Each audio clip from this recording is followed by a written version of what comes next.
Et on est live sur Le Temps d'une bière pour un excellent épisode dans lequel on va parler du 30e anniversaire de Unibrou avec Sylvain Bouchard. Avant qu'on en parle, il faut que je vous parle de la Chope à Malte. C'est un de nos grands amis. La Chope à Malte, c'est la référence en matière d'ingrédients pour brasser à domicile, d'équipements pour brasser à domicile, de conseils pour brasser à domicile et surtout d'amitié pour brasser à domicile, parce que c'est des gens d'expérience qui sont là et qui ont une passion, puis ils vous l'apportent dans une bouteille de bière que vous faites vous-même. Fait que, ils sont à Gatineau, ils vivent à travers le pays, c'est des amis, ils sont des gens de bien. Ceci étant dit, je parle à une autre personne de grand bien, un nouvel ami à moi, Sylvain Bouchard, qui est avec la brasserie Unibrou / Slimane depuis maintenant au moins une bonne dizaine d'années. X2. Sylvain. X2. J'ai une... X2? Ouais, ça fait plus de 21 ans maintenant que je suis chez Unibrou. Plus de 21 ans. Fait que ça, là, c'est une histoire qui a brassé bien des histoires et des légendes, parce qu'on va le voir, tu es un grand fan d'histoires et de légendes, mais surtout, c'est une histoire qui se confond avec un des piliers brassicoles de notre chère province, Unibrou. Bien sûr. C'était-tu une question, ça? C'est une introduction qui est une question, qui est une affirmation. OK, oui, moi, je voulais que tu me parles du 30e anniversaire d'Unibrou, qu'on est en train de littéralement boire, Okay. parce que vous m'avez envoyé une jolie bière là, oui. du 30e anniversaire, dont on va pouvoir parler. Puis tu sais, ma grande question pour moi, pour toi, c'était plus... Peux-tu nous résumer un peu l'histoire d'Unibrou? Mettons qu'on retourne aux origines, là. Oui. Comment est-ce que ça commence, ce projet-là? Ça commence par une bière. Évidemment. Puis comme c'est le temps d'une bière, on va prendre une petite gorgée. Alors, je te fais la genèse de Unibrou. La première bière qu'Unibrou a lancée, c'est en 92, mais l'histoire d'Unibrou commence un petit peu avant. Pour bien situer l'histoire d'Unibrou, je te ramènerai à un personnage qui est le fondateur de la brasserie Unibrou, qui est M. André Dion. André Dion, que les gens connaissaient un peu avant Unibrou, puisque cet homme-là a été pendant plusieurs années président-directeur général du groupe Rona. Quand Rona devient la grande quincaillerie du Québec, quand Rona fait apparaître Rona l'entrepôt, quand à la télé on voit des publicités de Roland et Napoléon, puis que Rona devient la quincaillerie du Québec, c'est André Dion qui est à la tête du groupe Rona. Fin des années 80, on est en 90, André Dion décide de se retirer de chez Rona après plusieurs années. Il a commencé d'ailleurs comme simple administrateur, comptable. Il a monté les échelons et finalement il s'est ramassé président-directeur général. Mais là, il dit « je quitte ». Il y a plusieurs projets en tête de pré-retraite. De mémoire, à l'époque, il doit avoir début cinquantaine. Et il ne sait pas trop à court terme ce qu'il veut faire. Un de ses projets est de se partir un centre horticole. C'est un homme qui adore le jardinage, qui s'occupe des plantes, des arbres chez lui. Puis il se dit, ce serait le fun de faire quelque chose complètement pété, de nouveau, qui n'existe pas. Mais, entre-temps, il décide de devenir consultant en distribution, puisque c'est entre autres ce qui a fait sa renommée chez Rona, c'est cette capacité que Rona a eue d'avoir des entrepôts un peu partout et de distribuer rapidement à grande échelle partout à travers la province. Donc, il se retire et il commence à devenir consultant. On est à l'époque, en 90, à la toute naissance de la nouvelle industrie microbrassicole du Québec. Il n'y en a pas beaucoup à l'époque des microbrasseries. On parle de 4 ou 5 brasseries à ce moment-là. Et ils viennent de se regrouper au sein de la toute nouvelle Association des microbrasseurs du Québec, la MBQ, qui cette année a tenu son congrès annuel en novembre où il y avait plus de 900 participants. Bien sûr, c'était pas tous des microbrasseurs, mais c'est pour te dire comment que les microbrasseries ont grandi. Alors qu'à l'époque, on n'est pas là du tout. Il y a 4-5 microbrasseries au sein de l'association. Ils ont des problèmes importants. Et un de leurs problèmes les plus importants, c'est la distribution. À cette époque, de peu de buveurs de bières de spécialité. On parle encore pas de bières de microbrasserie, puisqu'il n'y en a pas vraiment des micros. On parle des bières de spécialité, c'est-à-dire des bières faites à petite échelle, des bières importées qui commencent à rentrer tranquillement à la SAQ. Il n'y a pas encore de bières d'importées dans les dépanneurs et les épiceries à cette époque-là. Donc, on parle de bières de spécialité et peu de buveurs. quelques microbrasseries, principalement situées dans la région métropolitaine, qu'on pense à l'époque qui s'appelait GMT, qui sont devenus RJ, les Brasseurs du Nord, avec Boréal, McCaslin, avec sa Saint-Ambroise, sa Griffon. Il y en a quelques autres aussi qui sont en périphérie. Il rencontre André Dion, la MBQ, et lui disent « On aimerait ça que vous voyiez la faisabilité de comment on pourrait s'en sortir comme jeune entrepreneur et comme association. » André Dion prend le mandat, puis il trouve bien fin toute cette gang de jeunes trentenaires-là, puis il trouve bien sympathique, puis il dit « Hey, je vais vous faire ça, moi, ce mandat-là. » Et Dion part, traverse le Canada pour voir quelle est la situation de la scène microbrassicole. Il se rend aux États-Unis, surtout en Californie.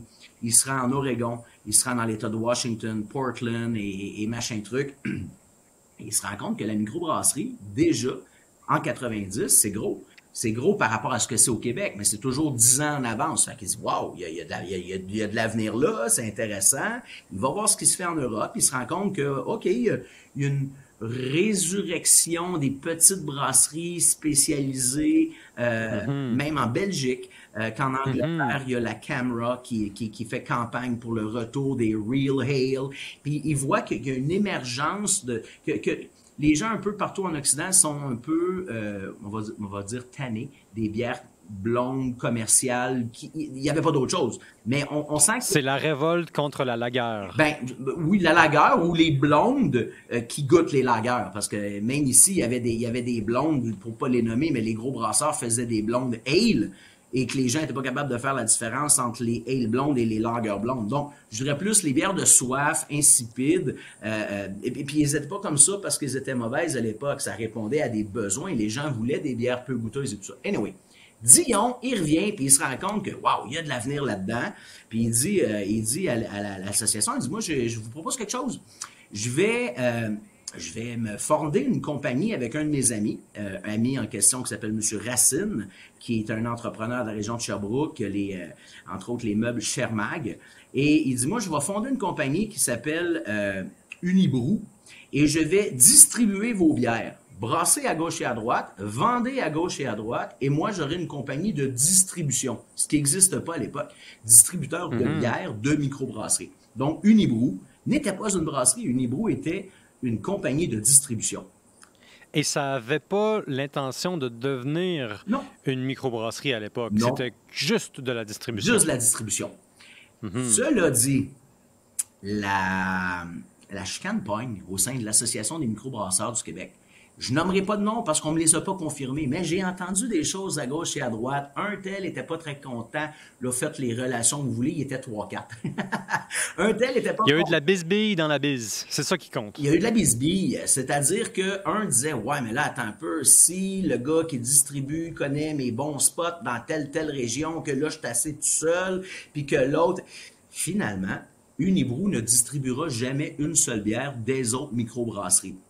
Mais Dion, il dit, wow, là, il y a une passe de cash à faire. Il y a quelque chose d'intéressant. Alors, il met de côté son projet de partir sa pépinière, nouveau genre, et il dit, je me pars une microbrasserie. Ce qui était nouveau, un homme d'affaires décide de se partir une microbrasserie. À l'époque, les brasseurs sont toujours, c'est-à-dire les brasseries sont toujours parties par des brasseurs. Molson, Labatt, Sleeman, c'est des brasseurs.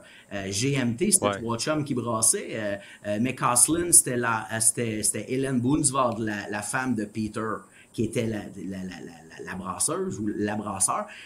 Dion, c'est pas un brasseur, c'est un homme d'affaires qui se dit, il y a quelque chose à faire dans la microbrasserie, il y a de l'avenir, il y a du potentiel. Alors, il se dit, ben, je me pars une brasserie puisque je peux pas distribuer. Le problème, c'est que le gouvernement du Québec, pour protéger le marché, avait émis un moratoire sur les émissions de permis pour des nouvelles brasseries. Pour protéger le marché, pour éviter que les brasseries américaines viennent tranquillement s'emparer du marché émergent des nouvelles brasseries au Québec. Ah oui, vraiment? C'était pas pour encadrer les microbrasseries existantes, c'était pour éviter l'envahissement. Éviter l'envahissement. Si c'était juste encadré, on va donner des permis puis on va s'assurer qu'ils font ça comme il faut. Mais il n'y avait plus d'émission de permis. Donc, disons qu'il veut se partir d'une brasserie, il ne peut pas. Alors, ce qu'il fait, ben, on va en trouver une qui va pas bien. Et il rentre en contact avec le propriétaire de la microbrasserie Massawippi, qui est à North Atlee. et qui va pas très bien. Et toujours avec son chum Racine, ils fondent une autre compagnie qui s'appelle, j'ai un blanc de mémoire, je vais retrouver le Broubec. Ils fondent Broubec. Broubec achète 30% des actions de la brasserie Massawippi en fin 90. L'année d'après, en 91, le propriétaire dit « Hey les gars, savez-vous quoi? Moi, je suis tanné, je vous vends toute la brasserie. » Donc, Broubec achète la totalité des actions de la brasserie Massawippi et va vendre 100% des actions de sa nouvelle brasserie à Unibrou. Donc, à l'interne, ils se vendent la brasserie et Unibrou devient non pas un distributeur, mais une brasserie et devient donc brasseur avec un permis qui est l'ancienne brasserie Massawippi. Ça, c'est le début. À quel moment est-ce que Unibrou commence à brasser sa propre bière? Ah ben voilà! Ce qu'il s'est rendu compte, Dion, et c'est pour ça qu'il a eu le goût de partir la brasserie, c'est qu'il y avait un trou dans l'offre. Il y a 3 grandes traditions brassicoles à l'époque. Il y a les bières anglaises. Les bières anglaises, il y en avait déjà. C'est ce que les microbrasseries faisaient. Les microbrasseries faisaient principalement des pale ale. C'est ce que faisait McCausland, c'est ce que faisait Boréal, c'est ce que faisait Massawippi, une pale ale dans une bouteille verte. C'est ce que faisait la Portneuvoise, une pale ale dans une bouteille verte. Donc, il y a déjà de l'offre du côté des bières britanniques. Et c'est, entre autres, ce que les grands brasseurs avaient fait à l'époque, des bières anglaises. L'autre tradition brassicole, ben là, on s'en va du côté de l'Allemagne.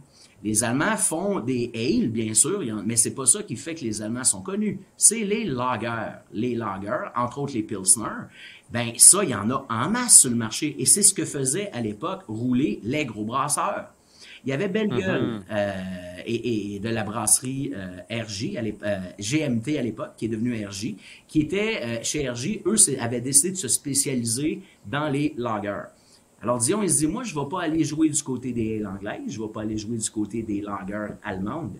Il y avait un trou dans l'offre. Aucune brasserie avait décidé de se dédier à, il reste quoi? 3e culture brassicole. Ben, la bière belge, la bière belge. Il y avait des essais qui avaient été faits dans certains pubs, dans certains brew-pubs, où on avait une des bières qui était de type belge. Mais il y avait personne qui disait, nous, on va faire de la belge, on va embouteiller de la belge, on va faire de la mise en marché de bière belge. Et c'est ça que Dion a eu l'intention de faire. Je me pars une brasserie pour faire de la bière belge. Il y a un problème important. Il se fait dire, impossible, tu peux pas faire de la bière belge. Pourquoi? Ben, parce que, faut être belge pour brasser de la bière belge. Ah oui, pourquoi? Ah, parce que ça, les bières belges, c'est fucké, c'est spécial. Écoute, il faut que tu sois né en Belgique, que tu aies compris la culture, que tu aies appris de maître brasseur belge si tu veux faire de la bière belge. On n'est pas à l'époque d'Internet où on ouvre notre ordinateur, on cherche, puis en 30 secondes, on a et des levures, et de l'expertise, et des recettes, et de l'équipement. C'était pas ça il y a 30 ans, là. Tout était à faire. Donc, si tu veux faire une vraie bière belge qui ressemble à de la bière belge, ben, tu as intérêt à être belge. Alors, Dion, il se dit, ça tombe bien, je ne suis pas brasseur, je vais m'en trouver un. Et il se met avec des chasseurs de tête, il part à la recherche d'un brasseur, et c'est un jeune brasseur du nom de Gino Van Tegen, qui est né en Belgique, qui a appris à brasser en Belgique, qui a entre autres brassé dans la défunte brasserie Riva. Il a brassé également chez Chimay, chez les pères trappistes. Et c'est Gino qui va traverser l'océan pour venir s'établir au Québec avec non seulement sa connaissance, sa culture, mais également dans ses valises, une levure traditionnelle belge. Et ça, à l'époque, tu n'avais pas un catalogue de 12 675 levures que tu te faisais livrer par Purolator. Les levures, c'était hyper compliqué à trouver et lui arrive avec une levure originale de Belgique. L'autre problème que Dion se fait dire, c'est « Tu peux pas brasser de bière belge. » Ben non, mais ça va, là, c'est correct, je l'ai mon brasseur. Non, mais tu peux pas brasser de bière belge. Pourquoi?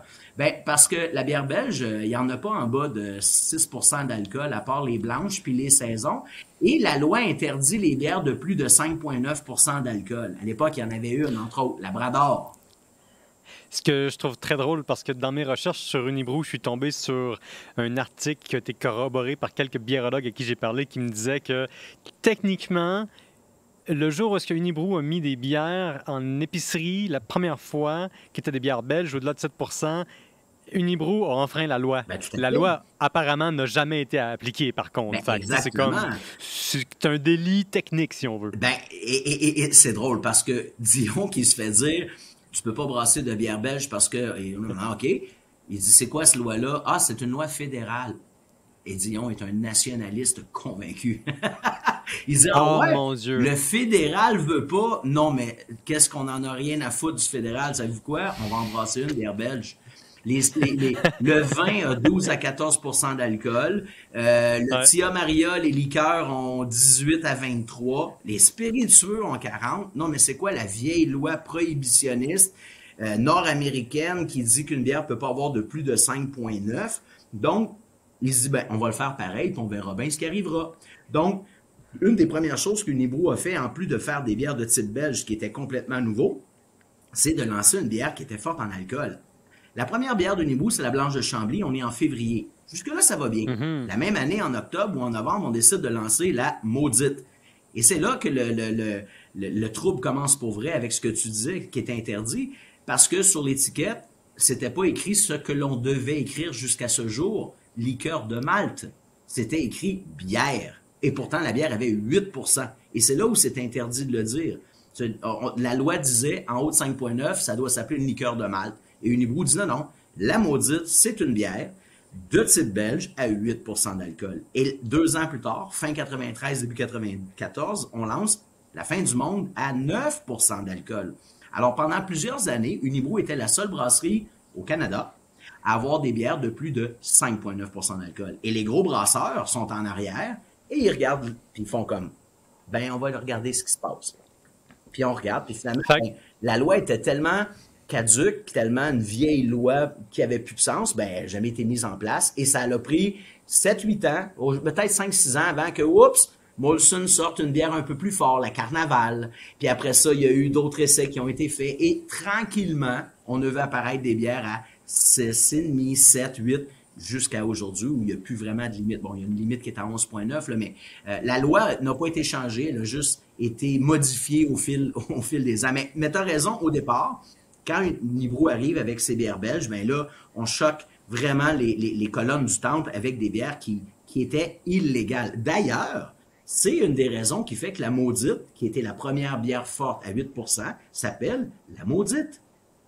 C'est ce que j'allais te demander. Je me disais, vu votre approche historique et la référence des origines des bières dans le nom des bières, je me demandais si la Maudite, c'était comme une bière qui avait été, disons... bref, tu as répondu à ma question. Le brossage des idées a été fait. Ben, c'est vraiment drôle, si tu me permets, je vais te parler de la Maudite. Oui. La bière, elle est dans les fermenteurs. Elle est prête à être embouteillée depuis belle lurette, mais on ne peut pas le faire parce que la bière n'a pas d'étiquette. Et pourquoi elle n'a pas d'étiquette? C'est parce qu'elle n'a pas de nom. Et pourquoi elle n'a pas de nom? C'est parce qu'on savait que la bière était pour être forte et illégale et on voulait avoir un nom. On voulait avoir un nom qui était pour choquer et jouer avec ça. Donc, à l'époque, Dion, c'est un baby boomer. Faut reculer d'il y a 30 ans. Donc, les boomers ont, mettons, 35, 40 ans. Ou, mettons, les boomers ont 50. Les générations X ont 18, 20. L'Église est encore assez présente. Donc, on se dit chez Unibroue, on va aller chercher un nom de diable parce que le diable évoque ce qui est interdit. Et on se met à chercher des noms. Et là, on sort Belzébuth. Ça existait déjà. Satan. Ça existait déjà. La bière de l'enfer. Tous les noms de diable, tous les noms relatifs à un... le diable était déjà très présent et en Belgique et en France et même en Angleterre. L'image du diable revenait souvent sur les étiquettes et là, ça marchait pas pour trouver le nom de cette fameuse bière.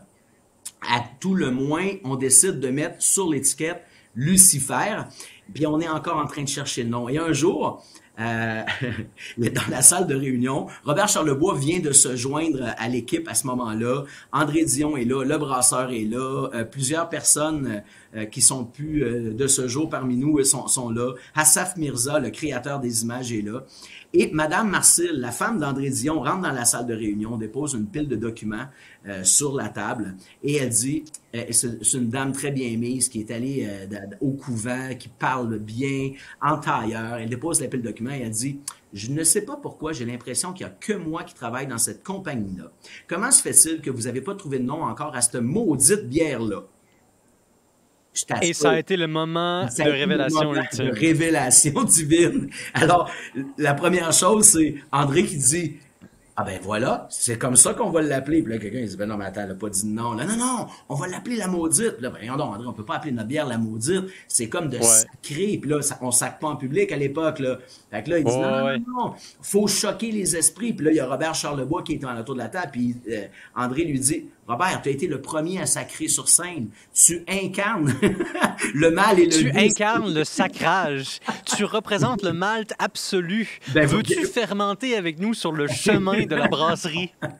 Alors ben voilà, alors le nom Maudite décide d'être choisi et là il fallait trouver l'image et quelqu'un a eu l'idée de mettre la légende la plus connue du Québec, qui est la chasse-galerie, qui est justement des bûcherons qui font un pacte avec le diable. Et c'est quoi? Ben oui, ben voilà. Alors, c'est quoi le faire d'être maudit? C'est, tu fais un pacte avec le diable, en échange d'un service qui va il va accomplir la tâche que tu lui demandes.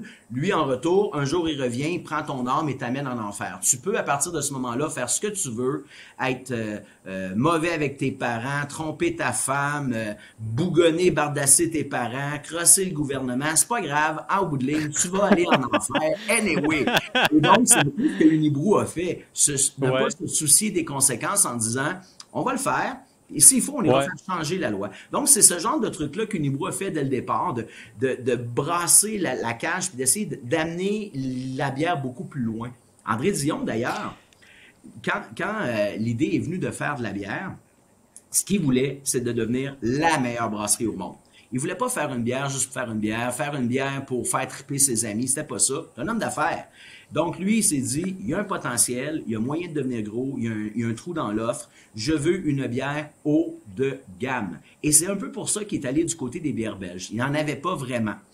Dans ses voyages, au moment où il fait les recherches pour l'AMBQ, il est avec sa femme en Belgique, ils sont dans un petit bistrot, il commande une bière, et madame commande une bière. Madame ne boit pas de bière comme la plupart des dames baby boomers de l'époque. Et là, André est bien surpris de voir sa femme qui commande une bière. Elle commande une blanche sous les recommandations du serveur qui lui dit « Les dames aiment bien les blanches ». Et madame, Marcille, aime tellement la bière que lorsque le serveur revient, elle dit « Pardon, monsieur, j'en prendrai une autre ». André n'a jamais vu sa femme boire 2 bières. Là, il se dit « OK, si elle, qui n'aime pas de bière, boit une bière belge blanche et elle trouve ça bon, ben je viens de gagner 50% de tous les buveurs du Québec. Pas des buveurs, mais je viens de gagner une personne sur 2 au Québec. Les femmes ne bouffent pas de bière, puis si, comme toute la mienne, ils se mettent à en boire, ben je vais être riche. Et c'est un peu écoute, Sylvain, on vient de prouver que ça vaut la peine d'écouter sa blonde.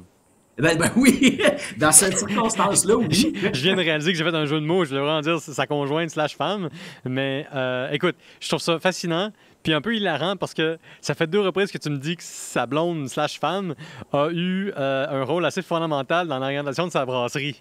Eh ben d'ailleurs, comme dans l'histoire de la bière au Québec ou de l'histoire de la bière dans le monde, les femmes ont joué un rôle hyper important. Mais comme à l'époque, les femmes sont pas vraiment, comment je dirais ça, ils ont pas de droit, elles ont pas le droit de possession, elles ont pas le droit de vote. On leur a pas donné un rôle bien important, mais d'après moi, il y en a quelques-unes qui ont bardassé le bonhomme dans le bon sens. Alors, tu sais, je lisais là-dessus justement. Oui, vas-y, continue. Non, j'allais dire que c'est une des raisons qui fait qu'il a décidé de faire des bières belges parce que il y avait une résurrection des bières belges même en Belgique. Les bières belges, suite à la Deuxième Guerre mondiale, deviennent de plus en plus commerciales. Bien sûr, il y a les abbayes, les abeilles qui ont continué à faire des bières trappistes très costauds, dégoûteuses, mais il y avait à peu près plus de bières de spécialité, même en Belgique. Et il y a eu une résurrection des bières de spécialité au milieu des années 60, qui a commencé en Belgique avec la nouvelle génération des jeunes qui allaient à l'université de Leuven et des jeunes hollandais aux Pays-Bas qui se sont mis à reboire des bières autres que des gros brasseurs. Et il y a un jeune brasseur à l'époque du nom de Pierre Célis. Et là, on est au milieu des années 60. Pierre Célis, qui était professeur à l'université de Leuven en Belgique, son grand-père avait été brasseur, son grand-père retraité. Et un jour, Pierre dit à son grand-père, J'aimerais ça que je te fasse une bière. Je dis, oui, à temps perdu, il brassait de la bière pour le fun. Fait qu'il dit, qu'est-ce que t'aimerais que je te brasse? Puis il dit, j'aimerais ça que tu me fasses une blanche. Parce qu'il n'y avait plus de bière blanche au début des... C'était disparu de l'offre parce que le marché belge avait évolué, s'était consolidé comme partout ailleurs. En fait, dans le premier tiers du 20e siècle, il y a une consolidation monstre qui va se passer et qui va miner la qualité, qui va détruire un peu la diversité. Aux États-Unis, ça va être sous la prohibition, mais avec le capitalisme qui se consolide les grands groupes les premières 40 ans, tu as la création des grands groupes, puis là, il y a une perte de qualité, il y a une perte de la diversité, puis la bière s'homogénise. Puis là, c'est à ce moment-ci que la Belgique commence à se différencier, parce que dans le fond, encore une fois, j'accuse, je me révolte, je retourne aux sources. Grand-papa, quelle bière veux-tu? Je veux une bonne vieille bière qu'on faisait dans le temps. Oui, puis si tu me permets, ça semble simple un peu de dire comme ça que c'était décidé pour des impératifs commerciaux, des vilains capitalistes. C'est plus que ça. Il y a les guerres qui ont joué un rôle important. Pendant la guerre, on demande de limiter la quantité de céréales pour le brassage. Les blanches sont faites avec du blé. On peut pas faire d'autres choses. C'est-à-dire, on peut faire bien des affaires avec du blé, dont du pain. De l'orge, on peut rien faire à part de la soupe avec de l'orge. Donc, on va arrêter de faire des bières de blé pour faire des bières d'orge. Ouais. Ben, après la Première Guerre mondiale, les bières de blé ont perdu beaucoup d'attrait. C'est ça, une blanche. Ouais. Après la Deuxième Guerre mondiale, encore plus. Mais en même temps, c'est la montée des lagers allemandes. C'est la montée des bières peu goûteuses. C'est la modernité. On veut plus avoir l'air archaïque de boire une bière de grand-père. Fait que c'est le consommateur qui dictait beaucoup ce qu'il voulait boire, beaucoup plus que les gros brasseurs. Mais si tu me permets, j'aimerais faire un très mauvais jeu de mots parce que j'en ai parlé avec bien des biérologues puis des philosophes. Puis il y a une chose que dans mon humble expérience, j'ai appris, c'est que la guerre, c'est pas une raison pour se faire malte. Je suis désolé, c'est absolument terrible, c'est pourri, ben raide. Mais tu sais, juste sur ce point-là, je trouve ça super intéressant. J'ai visité Bordeaux cet été, j'ai fait des entrevues sur l'histoire du vin à Bordeaux avec une historienne, et puis j'étais choqué de voir qu'il y a beaucoup de vieilles places, de vieux bistrots sur lesquels il est marqué brasserie café. Puis là, je voyais des brasseries partout dans lesquelles il y avait juste du café. Je me disais, pourquoi est-ce qu'ils s'appellent des brasseries? Puis j'en ai parlé à quelqu'un en revenant au pays. Puis ce que j'ai compris, c'est que la France, un peu comme les États-Unis, a perdu beaucoup de son environnement brassicole à travers le début du 20e siècle, mais à cause de la guerre. Parce que on a confisqué le grain, évidemment, on a réservé le grain au pain, puis ce qui fait que à plusieurs reprises, guerre numéro 1, guerre numéro 2 en Europe, la première, la deuxième guerre mondiale, on a tellement et si longtemps confisqué le grain qui servait à faire de la bière qu'il y a plein de brasseries qui n'ont tout simplement pas survécu. Mais tu sais, dans le fond, ce que ça veut dire, c'est que jusqu'à la deuxième guerre mondiale, en France, le commun des mortels ne boit pas du vin comme on tend à s'imaginer. Le commun des mortels va à la brasserie, comme en Allemagne. Sauf les gens qui habitaient dans les régions très viticoles, on s'entend. Ben aussitôt que tu n'étais pas dans... Si tu étais plutôt au nord, si tu étais du côté de l'ouest de la Bretagne, c'était beaucoup plus porté sur la bière que le vin. Mais tu as raison, c'est vraiment la modernité, c'est le goût de ne plus avoir l'air d'un paysan, c'est le goût de se bâtir un nouveau pays, c'est le goût de dire « wow, tout d'un coup, on a des sous », qui fait qu'on a le goût de passer à autre chose. On veut se sortir de l'état du prolétaire qui n'a pas de sous, donc on s'embourgeoise un peu, là.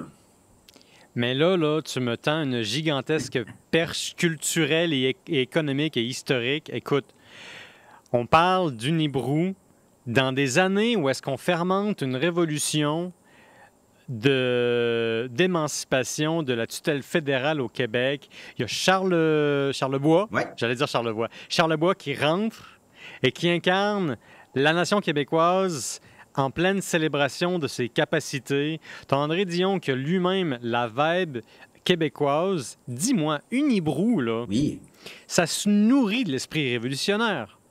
Ça se nourrit pardon? De l'esprit révolutionnaire, de la fibre nationaliste qui vibre à plein fouet à l'époque où est-ce que vous prenez votre essor. Parle-moi un peu comment je pose ça, est-ce que ça voulait dire grandir avec Unibrou, faire grandir Unibrou, alors que, dans le fond, le Québec est en pleine ébullition? Bien, c'est intéressant que tu dis ça et je vais y arriver, mais si tu me permets, je fais une petite courbe. Première bière, Blanche de Chambly, février 92. Une blanche parce que les bières belges ont connu une renaissance à travers les bières blanches, dont Pierre Célis au milieu des années 60.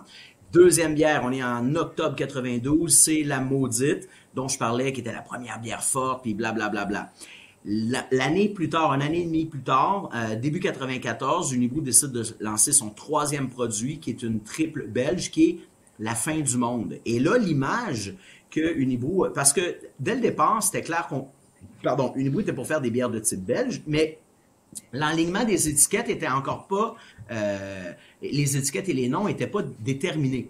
On savait qu'on voulait avoir toujours quelque chose de à la belge, mais l'angle n'était pas donné. Et c'est vraiment avec le troisième produit qui est la fin du monde que là, Dion et Unibrou font « OK, c'est là-dessus qu'on va jouer ». Ils décident de mettre au centre de l'étiquette le Québec. Alors, rappelez-vous l'étiquette de la fin du monde. C'est la province de Québec qui est rattachée au reste du monde, mais tout le tour est flou. Et là, on a le Québec qui n'est pas éclairé par devant, mais qui est éclairé par derrière, qui vient être, qui est comme magnifié de lumière. C'est la découverte divine. Et l'idée de Dion, c'est de dire, on va venir s'établir comme étant la grande bière du Québec avec le Québec au centre. Et la bière est devenue un hommage aux explorateurs français qui sont venus s'installer avec Cartier en 1534, avec Samuel de Champlain qui va arriver au début du 17e siècle, qui va aller fonder Québec, et tranquillement, les Français vont rentrer sur le territoire. Et Fin du monde devient un peu ça, c'est l'hommage aux explorateurs français qui sont venus s'installer en Amérique. Et c'est à partir de ce moment-là où Unibrou dit, OK, on est dans une nouvelle industrie, la microbrasserie, ce sont des jeunes buveurs, des gens qui veulent faire différent de leurs parents. On veut toujours, comme ado ou comme jeune adulte, s'affranchir de ce que font nos parents. Donc, on va arrêter de boire des produits de consommation de bière commerciale. À l'époque, il y en a 3. Il y a Molson, il y a Labatt, il y a O'Keeffe. On va boire d'autres choses. Il n'y a pas grande option. 2-3 microbrasseries. Ah, il y a Unibrou. Ah, Unibrou, puis ça me parle. Pourquoi? Ben, ça parle du Québec. Et c'est là où on décide d'aller jouer sur le patrimoine, la culture, la religion, des faits saillants de l'époque. Les gens disent Unibrou, c'est les légendes, c'est bien plus que ça. Blanche de Chambly, c'est le fort de Chambly. Il n'y a pas de légende, c'est une histoire. Le fort de Chambly, bâti par les soldats du régiment Carignan-Salière, qui sont arrivés sur le même bateau parce qu'ils escortaient l'intendant Jean Talon en 1663. Donc, c'est ça qu'on met de l'avant sur Blanche de Chambly. Maudite, ah, ça, c'est la chasse-galerie, c'est la légende que tout le monde connaît, c'est les bûcherons, c'est l'église. OK, ça, c'est le Québec. Ah, ben, la fin du monde.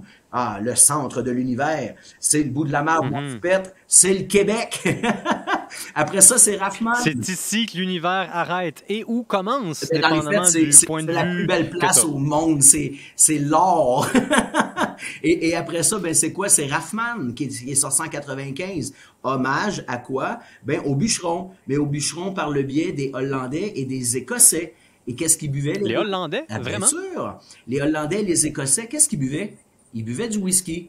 Et qu'est-ce qu'on a dans le whisky? On a un malt fumé. Et qu'est-ce qu'était la Raffman? La première bière au malt fumé du Québec.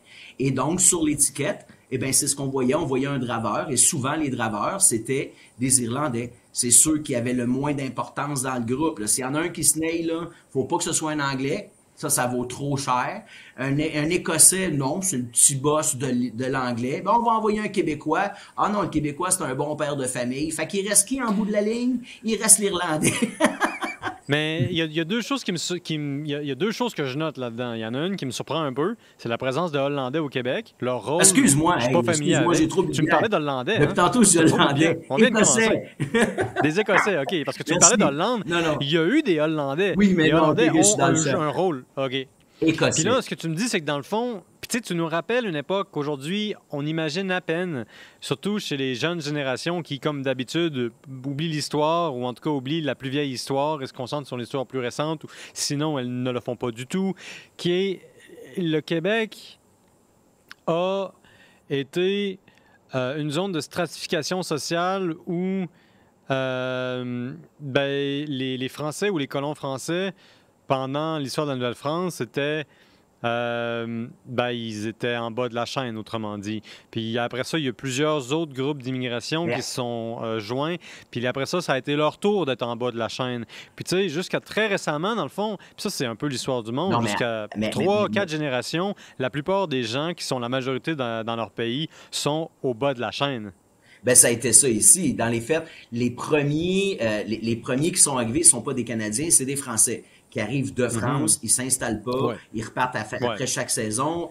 C'est des engagés, ils ont des contrats, ils sont pas là pour rester. C'était des engagés. Ouais. Et là, là, il y a eu des natifs. Ben, les natifs avaient pas le droit de vote. Hein. Les natifs étaient pas des Français. C'était Il n'y avait pas de vote non plus, pour être honnête. T'as raison, mais ce que je veux dire, c'est que même quand il y a eu des natifs, qu'on a appelés les Canadiens, ben, les Français dominaient les Canadiens. Le Canadien n'était pas un Français. Puis il n'avait pas le droit de retourner l'autre bord. Puis s'il allait l'autre bord, ben, il n'avait pas le droit de vote. Puis il était un apatride de l'autre côté. Alors même dans notre propre pays, 6 pays étaient, on n'était pas là. Puis là, ben, ça n'a pas été long que la Nouvelle-France, ben là, c'est les Anglais qui sont rentrés. Ben là, c'était terminé. Là. Les Canadiens n'étaient pas pour être sur le dessus de la pile. On venait de perdre la guerre. Non seulement on était déjà on était les sous-fifs des Français, mais là, on venait de perdre la guerre. Les Anglais, ils ont bien fait ce qu'ils voulaient avec nous autres. Donc, au tournant du 20e siècle, les enfants québécois, c'est le plus haut taux de mort. Comment on dit, quand un enfant... De mortalité infantile? Oui, c'est ça. La mortalité infantile la plus haute en Occident, c'était au Québec. En Occident, à cette époque-là? Au début du 20e siècle. Oui, j'en ai parlé avec un de mes amis et collègues là, très récemment. À Montréal, vers 1930, on parle de 30 %. C'est fou raide, là. Je veux dire, 30% de mortalité infantile. En ce moment, on n'est même plus là. Donc, on a été longtemps exploité. Et c'est un peu ça que Unibroue avait le goût de mettre de l'avant. Je disais, hey, attends un peu, on a un passé, on est capable soyons fiers de ce qu'on est. Et à travers toutes les bières, c'est ce qui est arrivé. Après Raffman, ça a été au Bénite. Encore une fois, on a joué sur le côté, le passé religieux. Après ça, il y a eu la Trois-Pistoles, qui est un lieu commun que tout le monde connaît, mais qui est une superbe église qui est presque une cathédrale, qui a été bâtie avec l'aide du diable. Donc, tellement de légendes alentour de je sais, j'ai été guide touristique à l'église de Trois-Pistoles. C'est vrai? J'ai passé 3 mois là-bas avec Katimavik, puis l'apothéose, si on veut, de ma petite visite guidée, c'était le moment où est-ce que je décrivais l'histoire de la dernière pierre manquante de l'église, parce que le contrat qui avait été passé avec le diable, c'était que le diable il allait être payé en âme dès la fin de la construction de l'église. Fait que le curé et ses amis, parce que dans les légendes québécoises, le curé, c'est souvent l'interjecteur. En fait, au Québec, dans nos légendes, le curé, c'est le Gandalf du Seigneur des Anneaux. Les Québécois, c'est les hobbits. Le curé, c'est Gandalf. Le diable, c'est Sauron. Oui. Ou Sauron, c'est le diable. En tout cas, les amateurs le sauront.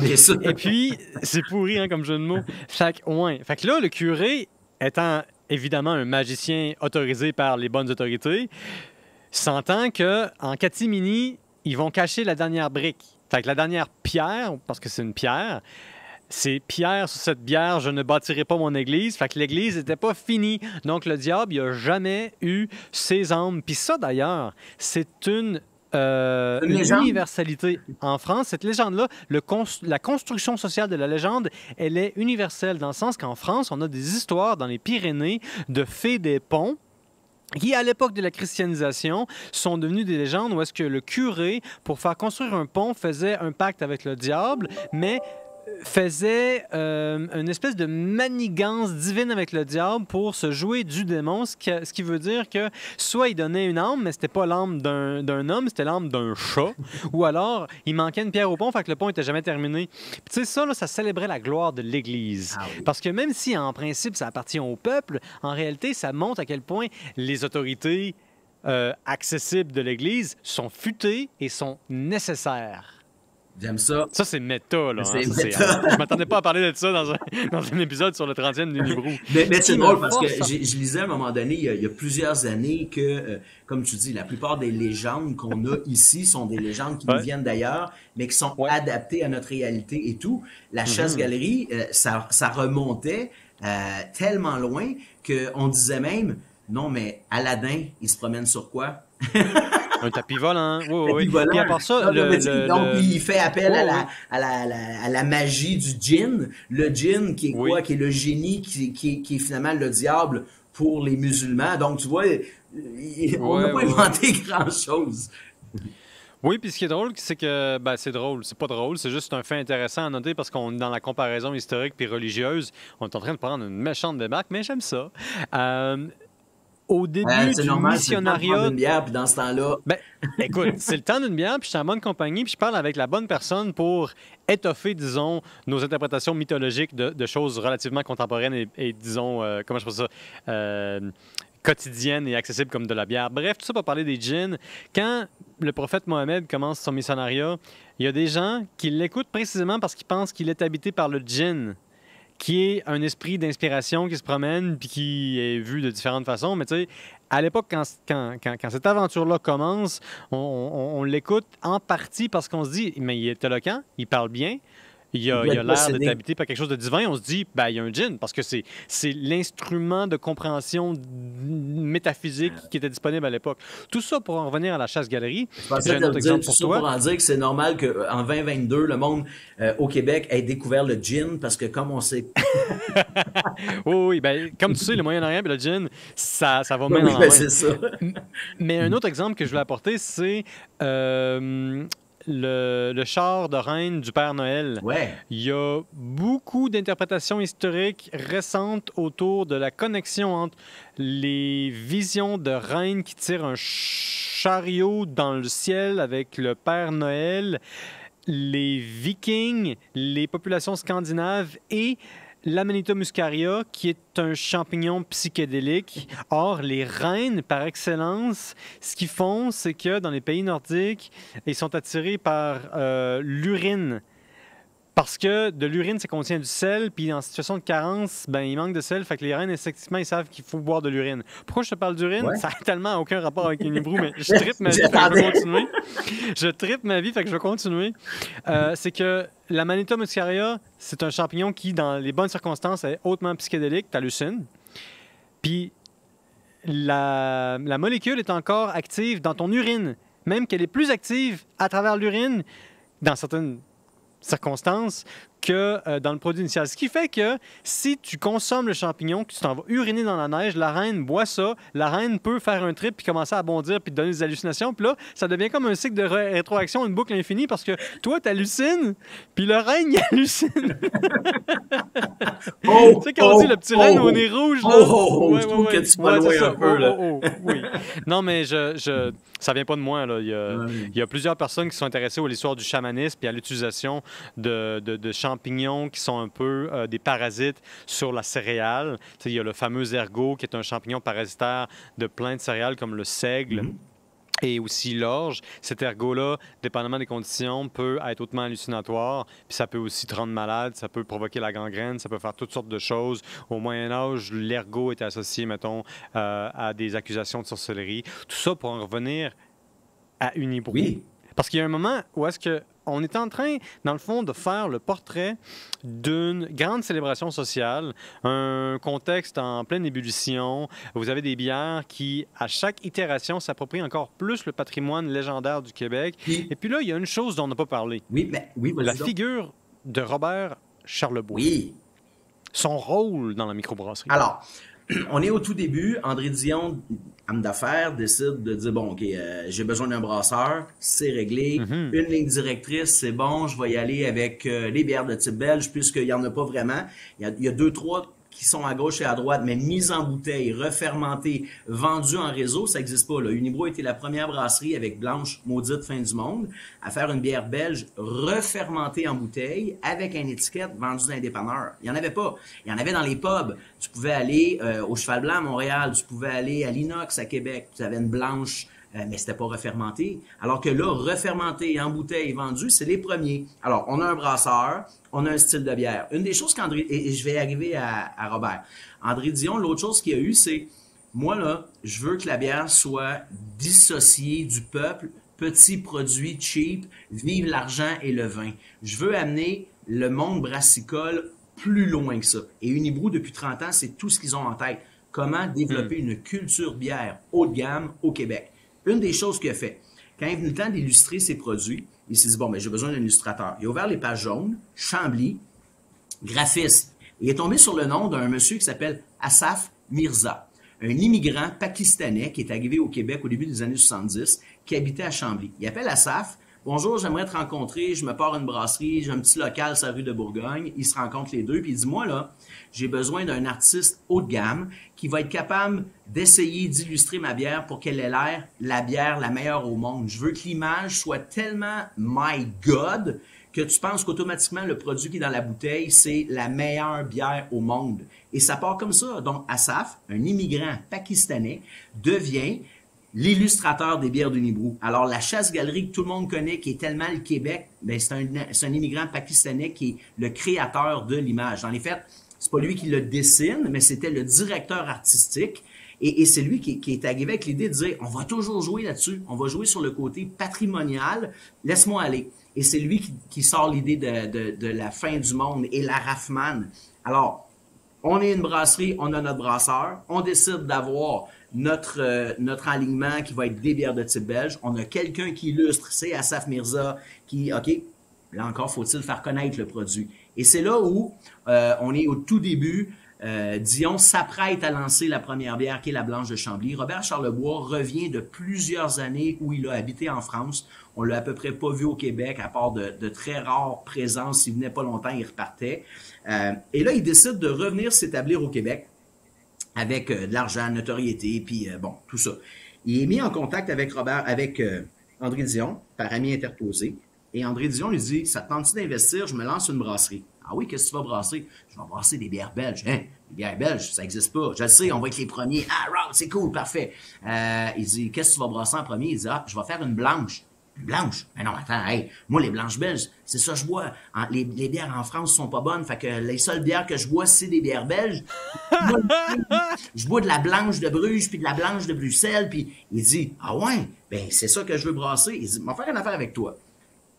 Brasse ta première bière, là, fais-moi la goûter, puis c'est bonne, là, parce que moi, je sais c'est quoi de la bière belge, là, j'embarque dans ta patente. Alors, Unibrou lance la Blanche de Chambly, retourne voir Robert, le goûte ça, puis le Robert, il fait, ben, voyons donc, c'est toi qui fais ça? Ben, ça, c'est une vraie bière belge. OK, j'embarque. Et donc, entre le lancement de Blanche de Chambly et de Maudite, qui est la deuxième, Robert s'associe, met des sous dans la nouvelle entreprise Unibrou et devient partenaire de mémoire de l'ordre de peut-être 20% des actions. Donc 80% c'est Unibrou, M. Racine, M. Dion, 20% Robert Charlebois et il devient propriétaire d'une brasserie.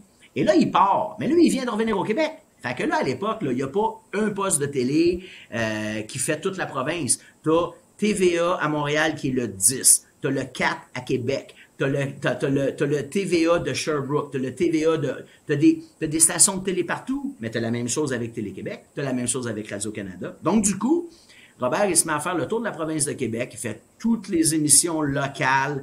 Salut, je suis en spectacle, viens me voir. Hey, j'ai une brasserie. Et en 95, il lance la Maudite tournée, qui était sa première tournée depuis qu'il est revenu au Québec. Et puis là, ben, c'est qui le commanditaire? Ben, c'est sa propre brasserie. Et là, ça a fait école. Peu de buveurs découvrent une nouvelle bière qui n'est pas de la Molson et la Labatt. Parce que toutes les brasseries étaient alentour de Montréal à l'époque. C'est ce que je disais. Ouais.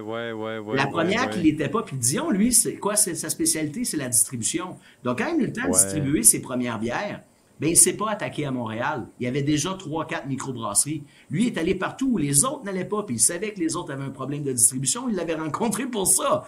Alors, quand la Beauce découvre une bière qui n'est pas de la Molson puis de la Labatt, il découvre la Unibrou. Quand la Gaspésie découvre la bière, quand l'Outaouais découvre la bière, quand partout au Québec, on découvre une bière qui n'est pas de la Molson et de la Labatt, on découvre une bière Unibrou. Et c'est la bière à qui? C'est la bière à Charlebois. Il est venu nous le dire, on l'a vu en spectacle. Et ça devient, quand tu n'es pas une Molson ou une Labatt, tu es une bière à Charlebois. Donc, la belle gueule, c'était de la bière à Charlebois, de la Boréale, c'était toute la bière à Charlebois. Unibrou s'est imposé par défaut. Puis, si on peut dire, le génie entrepreneurial d'André Dion, ça a été d'identifier un creux, puis d'y mettre vraiment beaucoup d'offres, puis de dire au Québec, à travers Charlebois, que le Québec avait soif. De d'autres bières, puis que d'autres bières, c'était... On n'avait pas besoin d'Unibrou pour savoir que le Québec a soif. Oui, d'accord, ça c'est entendu, c'était implicite. Soif de nouveauté. Pardon, ça. Soif de nouveauté, puis ce que je trouvais le fun aussi, c'est que Dion sait que le Québécois n'est pas le Québécois n'est pas un petit peuple, c'est un grand peuple capable de grandes choses. Tout comme le mouvement nationaliste du début des années 70, on veut s'affranchir, on veut devenir quelqu'un parce qu'on est capable de plus que les autres. Et c'est ce qu'il veut faire avec Unibrou. Donc, parce qu'il fait des bières belges, ben, il décide d'amener ça plus loin. Fait que je te le disais tantôt, des super belles étiquettes, mais il va plus loin que ça. Chacune de mes bières sera différente. OK? Ben oui, parce que la blanche est blanche, la maudite est rousse, la fin du monde est forte à 9%, la trois pistoles est brune. Ah ben, sais-tu quoi? Elles auront chacune une étiquette différente. C'était pas le cas à l'époque. Boréal, ben chacune de ces étiquettes était relativement semblable avec un ours. Belle gueule, c'était l'espèce d'animal mythologique, cheval avec tuque, machin truc. Le griffon? McCaslin avec le griffon. OK. Et chacun avait pas beaucoup d'images. Unibrou est arrivé en disant non, chacune de mes bières sera différente, elle aura une image différente. Un fort, une chasse-galerie, le Québec, un draveur. Mais on va aller plus loin que ça. Chacune des bières aura également un nom. Avant, il n'y en a pas vraiment. Belle gueule blonde, belle gueule rousse, belle gueule originale, boréal blonde, boréal rousse, griffon blanc. Eh non, Unibrou arrive en disant Blanche de Chambly, maudite, fin du monde, Raffman, des noms différents, des images différentes. Et ça, c'était complètement nouveau. Donc aujourd'hui, quand on va dans une boutique de spécialité, qu'on voit 8677 sortes de bières, qu'on fait « My God, c'est beau! » Mais c'est Unibrou qui a lancé tout ça. Avant, c'était assez drabe. Donc, l'idée d'avoir des étiquettes haut de gamme faites par un artiste, d'avoir des noms évocateurs différents l'une à l'autre en fonction du type de produit, c'est nouveau. Boréal, quel est le lien entre Boréal, un ours puis une bière rousse? Il n'y en a pas. Mais quand je te dis maudite, ah ben ça, je te l'expliquais tantôt. Le maudit, c'est le diable, c'est l'interdit. Fin du monde, c'est le bout de la merde. C'est quand les Français sont arrivés ici puis qu'ils pensaient qu'ils étaient vraiment rendus au bout du monde à cause des mouches noires puis toute la patente. Donc, je trouve ça drôle parce que, tu sais, le bout de la merde, c'est une expression qui est très chère à mon père. Moi aussi. C'est un homme très poli, là, au demeurant, mais tu sais, le bout de la merde, moi, ça me ramène à une autre époque. Et puis, cette autre époque-là, en réalité, on est encore dedans à ce niveau-ci dans la conversation parce que, tu sais, on parle encore de la jeunesse du mouvement brassicole, on parle de la genèse, sauf que là, Unibrou a eu son adolescence puis son âge adulte. Oui. Puis là, on s'entend qu'on est dans un monde post-politique jusqu'à un certain point. Il y a un petit peu moins d'ébullition politique au niveau, mettons, de la fierté québécoise. L'indépendantisme a un petit peu moins le vent dans les voiles. Puis ça a changé beaucoup avec Unibrou à travers les époques. Aujourd'hui, Unibrou est maintenant avec le groupe Slimane. Ouais. Si j'avais à te poser une question pour couvrir tous ces changements-là, ce serait comment est-ce que Unibrou s'est adapté au monde dans les dernières 15 années? Par rapport à quoi? Parce que je peux répondre sur plusieurs autres. Par rapport au à... goût ou par rapport à l'image? Par rapport à la demande, par rapport à la compétition avec les autres microbrasseries, quand Unibrou prend son essor, l'offre brassicole est somme toute assez limitée. Quand Unibrou prend son essor, ça se fait grâce à la présentation des bières belges qui sont manquantes. Et puis là, on passe à travers différentes vagues de IPA, qui est une bière qui refuse de mourir. Après ça, la NIPA, c'est-à-dire la bière qui est une des plus grandes sources de revenus pour une microbrasserie. Une bière qui n'est pas amère, qui est pratiquement du jus de fruits, qui goûte plein d'agrumes. C'est comme un cocktail psychédélique de toutes sortes de houblons à fond dans le tapis, nourri aux hormones de croissance. Ça peut être super bon. De prédilection. Ah non, je les aime beaucoup. Mais je suis aussi conscient qu'ils sont décriés par des gens qui, des fois, se trouvent fatigués par le fait qu'ils sont un peu partout. Tout ça pour dire que... Ah ouais, t'étais pas un fan non plus? Fait que c'est ça. Vous êtes pas lancé dans les IPA, les NIPA. Vous avez continué à faire de la bière qui est surtout, forte en alcool. Vous avez continué à garder les mêmes bières. Vous êtes resté un classique au Québec. Fait que ma question, c'est plus... Comment est-ce que c'est de rester fidèle à vos origines dans un marché changeant? Ou est-ce que c'est Pierre Clermont qui me dit ça lui-même? À chaque année, il y a plus de permis de brasseurs. Il y a de plus en plus de microbrasseries. Il y a de plus en plus de compétiteurs qui sont là. Moi tout, je vais être unique. Bien sûr. Alors, plusieurs choses. La première, c'est il y a des cycles et il y a des tendances. Si on recule il y a 30 ans, il y a peu de brasseries, il y a peu de moyens de se faire reconnaître. La nouveauté, c'était, mon Dieu, ce n'est pas une Molson, une Labatt. Ça, c'était nouveau. Ouais. Les gens disaient, hein, qu'est-ce que c'est ça, je connais pas ça. On n'en veut pas parce qu'on connaît pas ça. Donc, les premières brasseries, c'est, en guillemets, relativement simple. Ne serait-ce que parce qu'elle n'est pas une Molson Labatt, elle va se vendre pour des nouveaux buveurs qui veulent faire différent.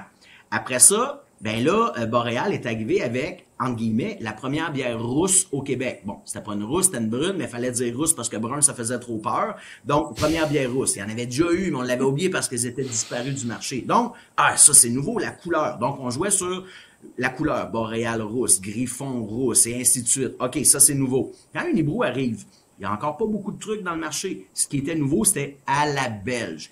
Des levures, une bière non filtrée, ça n'existait pas, là. Quand Unibrou arrive, non filtré, c'est nouveau, là. Il y a une bière, les gens retournaient les bières Unibrou au dépanneur puis ils disaient, il y a des motons dans le fond. Parce qu'ils comprenaient pas. Ça n'existait pas une bière non filtrée. Ça, c'était nouveau. Belge. Oh, des levures avec des côtés phénoliques, des pisses qui goûtent le girofle. On met des aromates dans la bière en Belgique. Donc, la pleure d'orange, de la graine de coriandre, du paprika, de l'anis étoilé. Ça, là, c'était nouveau. Et en plus, c'est des bières fortes en alcool. Donc, quand Unibrou arrive, non seulement, bon, tout ce qui était nouveau, je l'ai dit tantôt, mais le goût de la bière, c'était wow! Et à chaque fois qu'on sortait de nouvelles bières, on était les badass. Il n'y avait rien d'autre, là. Il n'y a pas de houblon fucké qui goûte la papaye, là. Ça n'existe pas encore.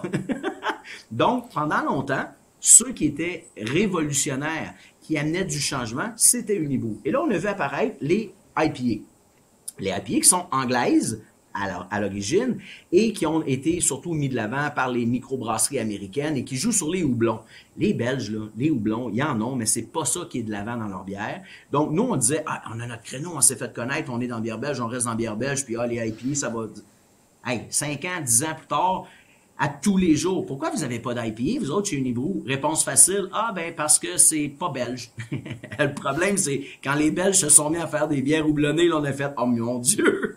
Et là, bon, pour des contraintes d'équipement puis un paquet de choses, on n'était pas capable de sortir une bonne IPA. Et là, on a dit, OK, on va sortir une nouvelle gamme de produits. Nouvelle gamme de produits qui va nous permettre de faire d'autres choses parce qu'on s'est dit, faut surtout pas perdre qui on est. On a, à l'époque, là, si je recule en 2018, quand on a sorti cette nouvelle gamme de produits-là, on est, à l'époque, la brasserie canadienne la plus médaillée. On l'est encore, hein. Aujourd'hui, Unibrou, c'est plus de 400 médailles internationales. Les gens ne le savent pas, là, mais Céline Dion, là, c'est nous autres dans la bière, là. On est dans tous les continents. C'est 400 médailles internationales. World Beer Cup, les Olympiques de la bière, le World Beer Championship, le World Beer Award à Londres, en Angleterre. C'est pas le festival du cochon de Sainte-Perpétue qui dit que notre bière est bonne une fois parce que cette année-là, on est tombé sur une bonne batch. Année après année, nos bières gagnent des médailles. Donc, on se dit, on veut pas se dénaturer de ce que l'on fait. Les Belges ne sont plus à la mode. Comment on pourrait réussir à continuer à faire ce qu'on fait, mais avoir d'autres choses? Et c'est là où on décide de lancer la gamme Autre chose. Donc, la gamme Autre chose nous permet de brasser autre chose que des bières belges. Et on est allé plus loin que ça. On a complètement une imagerie différente. Ce n'est pas une étiquette ovale comme sur tous les classiques d'Unibrou. On joue pas sur le folklore, la culture, l'histoire du Québec. C'est un montage graphique, intemporel, d'images. C'est mes enfants qui ont à l'époque 20 ans, aujourd'hui, là, 21, 25, 27, m'ont dit, bon, enfin, vous avez l'air d'une bière moderne. Parce que l'image des produits autre chose nous amène ailleurs que ce qu'on a toujours fait. Et là-dedans, on a une IPA, on a une Pilsner Tchèque, on a une viennoise houblonnée avec des houblons modernes, et on s'apprête à lancer au début 2023 je le dirai pas. Ça, il n'y a pas plus mystérieux qu'une « je le dirai pas » pour compléter la série de Autre chose. Fait qu'Unibrou qui a uni les brous du Québec pendant plusieurs décennies, est passé à autre chose, mais brasse encore ses origines. Oui, mais on continue. Attends, là, c'était beau, là. C'était un beau poème que je viens de faire. Excuse. J'exige ta validation. Il faut que tu dises que c'était beau. Je trouve ça tellement beau. Merci. mais on continue à faire ce qu'on fait. D'ailleurs, oui, vous continuez à aimer ça, clairement. En mai cette année, on a lancé une nouvelle bière. On en a vendu, mais des tonnes de copies, des centaines de milliers d'hectolitres. On a vendu beaucoup de bières. La bière s'appelle Saison Libre. C'est quoi une saison? Ah oui? C'est une bière belge. Et on a sorti une saison moderne en canette. C'est une autre chose qu'on a faite. On a réussi à sortir des bières en canette, ce qui se faisait pas traditionnellement. Et c'est une bière en canette à 4% d'alcool. Donc, on suit le marché. Les gens veulent plus des grosses belges à 9%. Parfait, on va sortir une saison à 4%. Si tu regardes l'étiquette de Saison Libre, c'est quoi? Eh bien, c'est le Québec de 1965-1975. C'est la fin de la Révolution tranquille. C'est le Québec moderne. Donc, on est encore dans l'histoire, le patrimoine du Québec, mais on l'a adapté à aujourd'hui et non pas à il était une fois. Vous êtes dans la nostalgie, là, si je comprends bien. Vous êtes dans la nostalgie qui, pourtant, nous ramène au moment présent. Oui, ben dans les faits, on est dans le Québec contemporain. On est dans le Québec qui se pose des questions sur son identité encore. On est dans le Québec qui se fait reprocher d'être pas accueillant, alors qu'on est accueillant.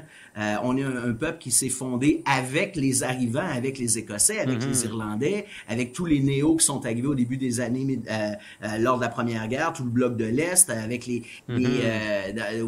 fin des années 70, tous les Vietnamiens, les Haïtiens qui sont arrivés par la suite au début des années 80 à cause de Duvalier. On est un peuple hyper accueillant. Puis d'ailleurs, Samuel de Champlain, quand il décide de venir établir la Nouvelle-France, a cette idée d'une nouvelle terre qui va repartir sur des nouvelles bases d'accueil pour se faire un monde meilleur. Et c'est un peu ça que chez Unibrou on veut faire. Hassaf Mirza, qui est un immigrant pakistanais, c'est lui qui véhicule les images d'Unibrou, tu vois. Alors c'est pas un Québécois de souche, mais c'est un Québécois qui embrasse le pays puis qui décide de le promouvoir. Donc on continue à le faire et on le voit bien avec Saison Libre. On n'est pas dans la nostalgie, on est dans la continuité et c'est le Québec d'aujourd'hui là. C'est le Québec qui s'est bâti avec la Régie de l'assurance maladie, le système d'éducation publique qui permet à n'importe qui, que tu viennes de n'importe où, de n'importe quelle classe sociale, de pouvoir aller à l'école et à l'université gratuitement. C'est la santé, c'est les femmes qui ont le droit de vote. Donc c'est cette période-là qui on est aujourd'hui, qu'on a mis de l'avant avec Saison Libre. Je pense qu'on a le titre de notre épisode juste ici, de la broue et de l'histoire.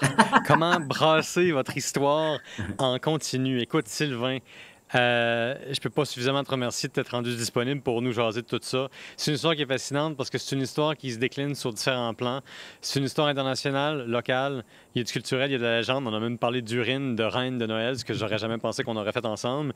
Est-ce que ça peut faire des champignons? Ah oui, c'est sûr. Ben écoute, on s'entend que toi et moi, il va falloir qu'on fasse un épisode juste sur les champignons magiques.